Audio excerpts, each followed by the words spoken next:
Hello, my name's Erica. Welcome to my channel, Erica's English. My channel, Erica's English, presents IELTS speaking in a natural way and an interesting way. Today's topic is cities, part 3.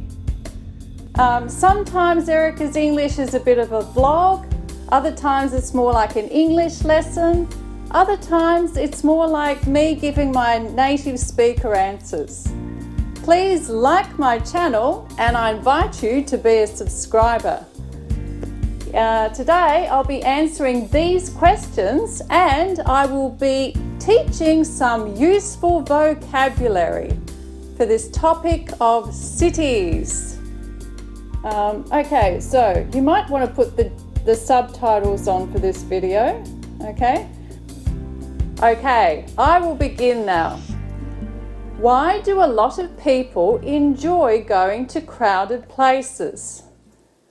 Well, I think people love going to crowded places because they are exciting and you can feel the vitality of such places. People being active in one place creates a kind of human energy which is contagious, and many people are energized by other people. So I use the word vitality, okay? You can feel the vitality of cities. Vitality means energy and strength. You can feel the energy and the strength of the power in big cities. People being really active, really busy. Contagious. So the energy is contagious. So it's spreadable, it spreads. Energize. So people are energized by each other. Energize is a verb meaning to give energy to. Okay, another question. Where would you say is the most crowded place in your city? Well, the most crowded place in Sydney is probably the mall, as people gather there en masse to shop, meet friends or work nearby. So I use the word en masse. Okay, I think this comes from French. Many people together at the same time is en masse. People gather en masse. People work en masse. People run or walk en masse. Okay. Would you say it's important for a city to have amusement and or recreational facilities? Absolutely. It's what makes a city complete. People need a bit of amusement, places to be entertained, and kids need places to play because the lighter side of life is so enjoyable.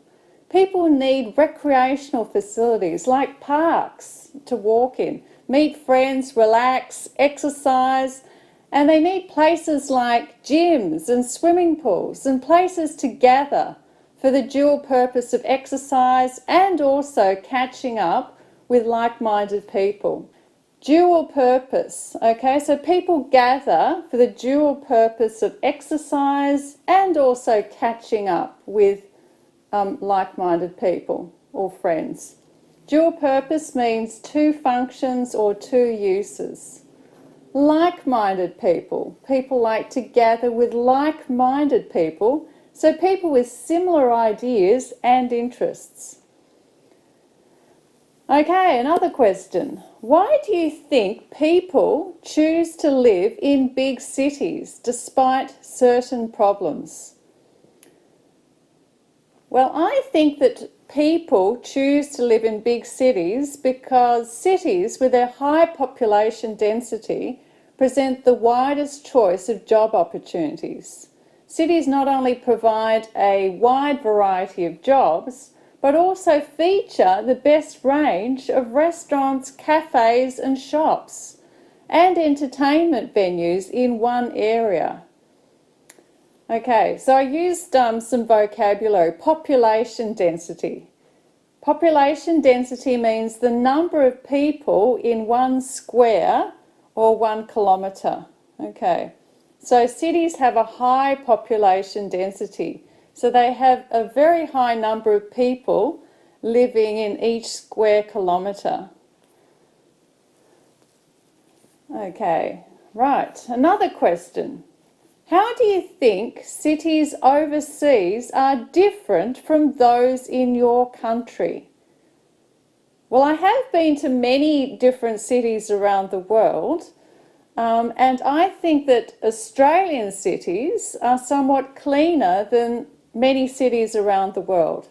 Sydney, the largest city in Australia, actually has blue sky and many trees, and the water in Sydney Harbour is fairly clean, actually. And people swim at the beaches in Sydney, and it has a lot of natural beauty. And Australia is isolated from the rest of the world, and so it isn't so polluted. It doesn't get the pollution from other countries. It's also a very big country with a very small population. Australia is isolated, so it's distant. It's far away from other countries. It's isolated. It's on its own. Okay, last question. Would you say urban planning is important? So urban planning is the planning of where the streets, where the houses, where the shops, where the schools, where the hospitals all go. Okay. And my answer, yes, I would say that it is extremely important. Why? I think the position of roads, parks, houses, amenities, schools, and so on needs to be pre-planned for optimal functionality, optimal communal well-being, and houses need to be near schools and parks, and smaller residential roads need to feed into larger roads and eventually highways. Okay, so I use the words optimal functionality. So everything needs to be planned for optimal functionality. Optimal means the best, the most desirable. Functionality means the quality of being useful, so right for the purpose, practical. So the towns and cities need to be planned so that they function best, so people can enjoy themselves in the best manner, they can go to work in the best manner, they can live in the best manner. Yeah, so to maximise people's well-being. Okay, I said communal well-being as well. So communal means used by a group of people, so used by a community, communal well-being. Well-being is good feeling. Okay. And smaller roads need to feed into larger roads. So feed into means to go into, to supply. So smaller roads go into larger roads. Smaller roads supply larger roads. So, how was this video for you? Please let me know in the comments what you thought of this video, and let me know what kind of videos I can make in the future.